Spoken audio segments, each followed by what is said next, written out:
Welcome to Myanmar. एक ऐसी जगह जहाँ रूह और प्रकृति एक साथ मिलती हैं। यहाँ का हर एक घर, हर एक चीज़ एक कहानी सुनाते हैं। शांति, खूबसूरती और आत्मा की गहराइयों से जुड़ी हुई। ये है साउथ ईस्ट एशिया का दिल, जहाँ नेचर, कल्चर और स्पिरिचुअलिटी का परफेक्ट ब्लेंड मिलता है। म्यांमार के जंगलों से लेकर छोटे से गांव तक हर जगह आपको एक ऐसा शांति का अनुभव होता है जो सिर्फ यहाँ का माहौल दे सकता है। बुद्धिज्म यहाँ की रूह है। मंक्स की शांति और उनकी साधना यहाँ के लोगों में भी वही शांति और ज्ञान लाती है। गोल्डन पगोड़ा जो यहाँ का प्रतीक है, एक ऐसी जगह है जहाँ आप अपने आप को ढूंढने जाते हैं। मंदिर की घंटी की आवाज़ जैसे आपको याद दिलाती है कि ज़िंदगी कितनी छोटी है और आपको अपनी अंदर की शांति को जानना ज़रूरी है। यहाँ पर धार्मिकता सिर्फ एक रीत नहीं, एक ज़िंदगी का तरीका है। म्यांमार की प्रकृति उतनी ही विभिन्न है जितना यहाँ के लोग। बीचेस की सफाई हो या शान स्टेट के पगोड़ा की मिष्टी शांति, हर एक मंजर अपने आप में अनोखा है। चाहे आप नदी के किनारे चलें या घना जंगल देख रहे हों, प्रकृति यहाँ पूरे रूप से अनटच्ड और मैजेस्टिक है। और म्यांमार की असली खूबसूरती यहाँ के लोगों में है। उनकी मुस्कान में एक ऐसा प्यार और अपनापन होता है जो हर दिल को छू जाता है। इनकी ज़िंदगी और यहाँ की परंपराओं का गहरा रिश्ता है जो हर पल में दिखाई देता है। यहाँ के त्योहार और लोक नृत्य जहाँ रंगों की बात होती है और जीने की खुशी को मनाया जाता है, म्यांमार की संस्कृति को और भी जीवंत बना देते हैं। चलिए हम म्यांमार की इस अद्भुत यात्रा पर साथ चलें। एक ऐसे देश की खोज करते हैं जहाँ आपको शांति, प्रकृति और प्रेम का असली अनुभव मिलेगा। बहुत बहुत स्वागत है आप सभी का। आज का जो ब्लॉग है वो म्यांमार के बारे में है। आपने ट्रेलर तो देख ही लिया होगा। बहुत ही खूबसूरत जगह है और जगह से ज़्यादा बहुत सारे ऐसे एक्सपीरियंसेस रहे जो बहुत प्यारे थे और उनको मैं आपके साथ शेयर करना चाहूँगा, क्योंकि वहाँ पे सिविल वॉर चल रहा है। इस वजह से कहीं ना कहीं क्वेश्चन था और मेरे जो घर के लोग थे, टीम थे, सब मना कर रहे थे कि नहीं जाना चाहिए। But my friend is there, तो उसने कहा कि आ जाओ। तो 1 महीने का प्लान बना लिया कि वहाँ जाना है और थोड़े से एडवेंचर करने हैं और अलग अलग चीज़ों को एक्सपीरियंस करना है। तो सारी चीज़ें छोड़ के प्लान बना लिया कि अब चलते हैं, जैसे भी होगा देखा जाएगा। तो पहुँच गए वहाँ पे। फ़्लाइट बहुत अच्छी थी। उसके बाद दोस्त मिला। जैसे ही घर में पहुँचे तो वो बड़ी अच्छी जगह रह रहा था और हमारा प्लान ये था कि उसके घर पे ही रुकना है। जैसे ही घर देखा तो नीचे जिम थी, स्विमिंग पूल था। मेरे ख्याल से 10वें या 11वें फ्लोर पे पूल था, उसी के पीछे जिम थी। तो हम दोनों पहुंच गए। थके हुए हैं फिर भी वर्कआउट करना है, उसके बाद स्विमिंग करनी है। एक तो दोस्त, ऊपर से वो जगह बहुत प्यारी थी, तो एक्साइटमेंट होना तो बिल्कुल ज़रूरी था। तो वही हुआ। इवनिंग में चले गए और वहाँ पे जाके अच्छे से जिम कर ली। ये दिमाग से निकल गया कि दूसरे दिन हमारा टेस्ट मैच था। हमें 50 ओवर्स खेलने थे और 2 दिन का मैच था और अच्छी खासी गर्मी थी वहाँ पे। जब ये किया तो जो नीज थे वो स्वेल्ड आउट हो गए एकदम से। थोड़े 1-2 दिन रेस्ट किया और उसके बाद सारे स्पोर्ट्स करने का प्लान बनाया कि अब ठीक है, इंजरी है तो है।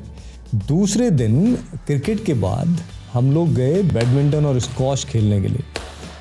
मैं जीत जाया करता था। एक 80-20 का रेशियो रहता था जिसमें mostly I used to win badminton.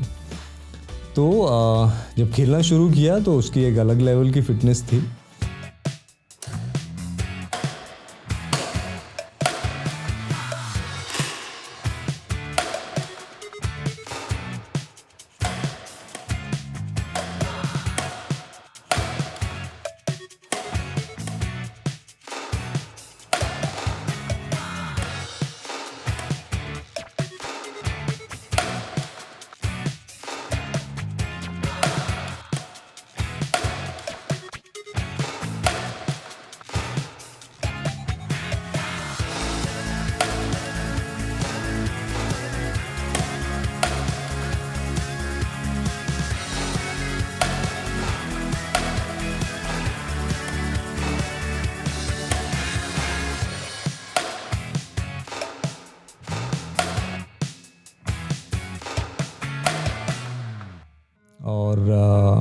One.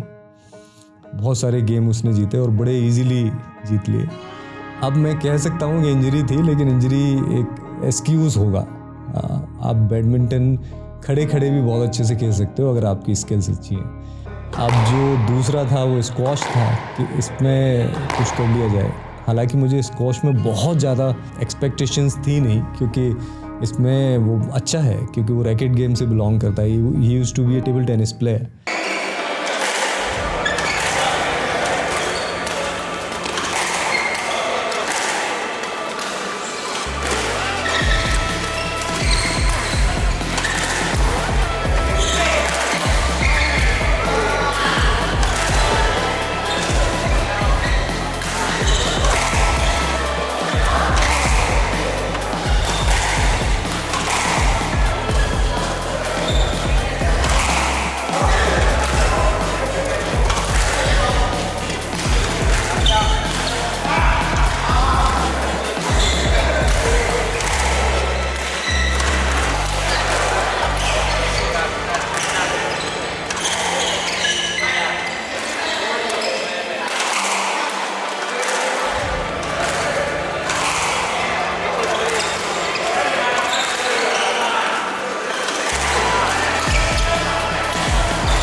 वो खेले उसमें तो उसने बहुत आसानी से मुझे हरा दिया, तो उसमें तो कहीं भी नहीं लग पाया। तो बहुत गेम खेले हमने, बहुत इन्जॉय किया। और ये मन में ठान लिया कि जैसे मैं इंडिया पहुंचूंगा प्रैक्टिस शुरू कर देनी। So we enjoyed a lot and then we came back and after 2 days friend ने बोला कि एक बहुत सुंदर जगह है, lake, what we call that name, एक लेक थी जिसका नाम मैं भूल रहा हूँ, वहाँ हमें जाना था। तो अभी तक थोड़ा बहुत मैं बोर होने लगा था क्योंकि नेचर मुझे बहुत ज़्यादा नहीं मिल पा रहा था, क्योंकि दैट वाज सिटी और पार्टी करना, अब ये चीज़ें सब कहीं ना कहीं दिमाग से निकल गई हैं। तो I wanted to be in the nature. तो उसने बोला कि हम लेक चल रहे हैं, बहुत ज़्यादा दूर नहीं है। मेरे मन में ये कहीं ना कहीं था कि अगर सिटी से बहुत ज़्यादा दूर नहीं है तो बहुत सुंदर जगह भी नहीं होगी। फिर भी देखिए चलो घूमने आए हैं तो चलना तो है ही है। तो दूसरे दिन हमने पैक किया और अपने अपने बैग लेके निकल गए। जब सिटी ख़त्म हुई और वो रास्ता शुरू हुआ, वो रास्ता बहुत खूबसूरत था। ये जो वीडियो मैं डाल रहा हूँ ये उस रास्ते के हैं और ये वीडियो में बिल्कुल भी ये जस्टिफाई नहीं कर पा रहा है जितने खूबसूरत वो रियलिटी में देखने में थे। बहुत मज़ा आ रहा था। एक हमारा दोस्त और था जिसने हमें ज्वाइन किया। हम तीनों जा रहे थे, तो रास्ते में खाना खाते हुए मस्ती करते हुए वहाँ पे हम पहुँच गए। जब मैं पहुँचा वहाँ पे तो लेक का पानी ऐसे लग रहा था कि ज़मीन से थोड़ा सा ऊपर है और वो अभी हमारे टेंट थोड़ी ऊंचाई पे बने हुए थे, उनकी तरफ पानी आ जाएगा। बहुत खूबसूरत नज़ारा था। तो सबने प्लान किया कि अभी नाइट में बोट लेके जाएंगे और अंधेरे में तारे देखेंगे जाके बोट में लेट के। And this is what we did.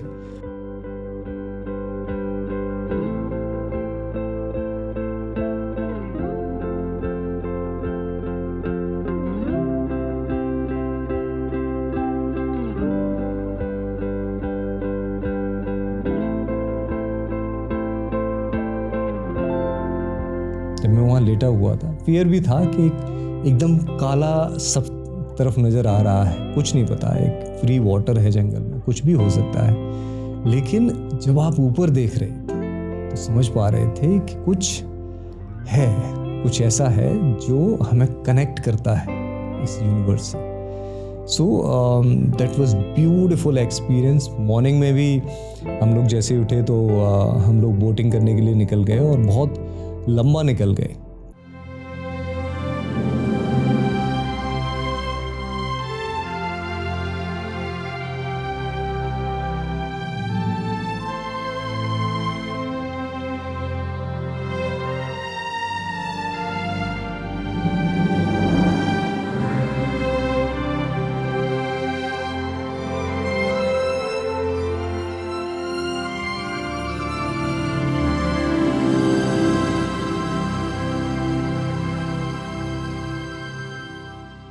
अब आ गया बॉक्सिंग वाला दिन, क्योंकि I really wanted to take a MMA training. बड़ा सुना था कि म्यांमार में, बैंकॉक में, इन सब जगह बहुत अच्छी MMA ट्रेनिंग होती है।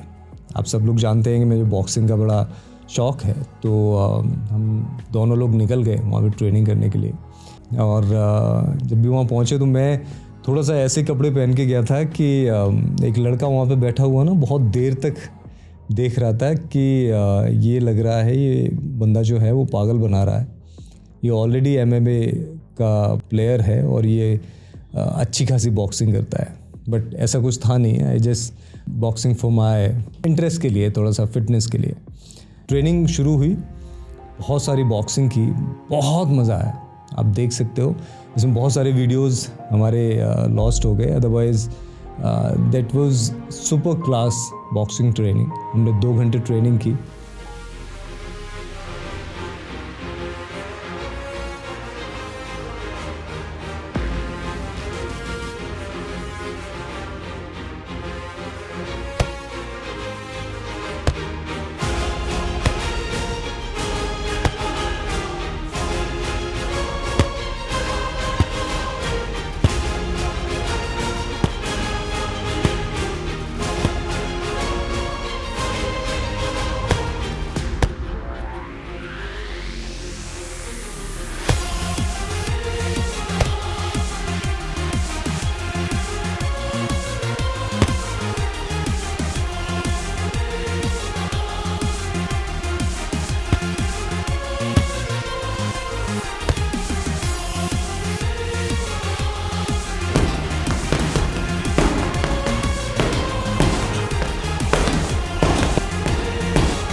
अब तक हमारे करीब 23 से 24 दिन हो गए और अब है हमारा जो ट्रिप है उसका बेस्ट पार्ट, जो मेरे दोस्त ने प्लान किया था कि हम बीच पे जाएंगे और वहाँ पे हम वॉलीबॉल खेलने वाले हैं, वहाँ पे हम सर्फिंग करने वाले हैं, हॉर्स राइडिंग करने वाले हैं, ATV चलाने वाले हैं, हम लोग बीच रनिंग करने वाले हैं। जैसे ही हम लोग वहाँ पहुँचे तो वो इतनी खूबसूरत जगह थी। देखिए, खूबसूरत जगह मेरे ख्याल से माहौल से बनती है कि कैसे लोग हैं वहाँ पे, कितनी शांति है, कितने क्लीनली उसको रखा गया है, वो सारी चीज़ें थी। बहुत कम लोग थे, शांत लोग थे और बिल्कुल क्लीन बीच था और बहुत बड़ा बीच था। तो वहाँ की मस्ती, वहाँ की जो भी एक्टिविटीज़ रही हैं वो सारी आप देखोगे अभी इसमें। And that was one of the most memorable and beautiful time I ever had.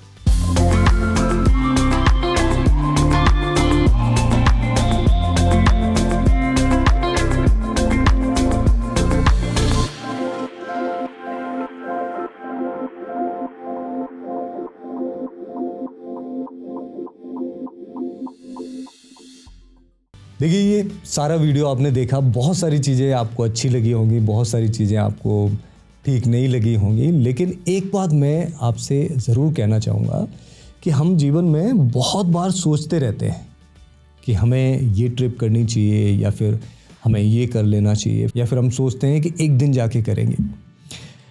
Time बराबर निकल रहा है और जब आप करने में सक्षम हो, जब आपको लग रहा है कि आपकी बॉडी भी साथ है, आपका माइंड भी साथ है, तब आपको जैसे तैसे करके कर लेना चाहिए। उसके 2 फ़ायदे हैं। एक ये है कि आप मेंटली बहुत स्ट्रांग होने लगते हो, मेंटली बहुत काम होने लगते हो, और आपके जो मोमेंट्स हैं, जो मेमोरी है, वो आपको आगे बढ़ने के लिए प्रेरित करने लगते हैं कि अरे तूने ये कर लिया है तो ये भी कर लेगा। जब हम कुछ भी नहीं करते हैं तो हम कहीं ना कहीं अपने आप को कोसने लगते हैं कि ज़िंदगी में कुछ है ही नहीं है, कब होगा, कैसे होगा। तो प्लान बनाओ और छोटे छोटे प्लान बना लो। अगर अभी ज़िंदगी आपको अलाउ नहीं कर रही है बड़े प्लान के लिए, छोटे बनाओ, लेकिन बना के उनको एग्जीक्यूट करना शुरू कर दो। आप देखोगे ज़िंदगी खूबसूरत होने लगी। बहुत बहुत धन्यवाद आप सभी लोगों का इतना लंबा वीडियो देखने के लिए। हो सकता है कुछ प्रेरणा आपको मिली हो।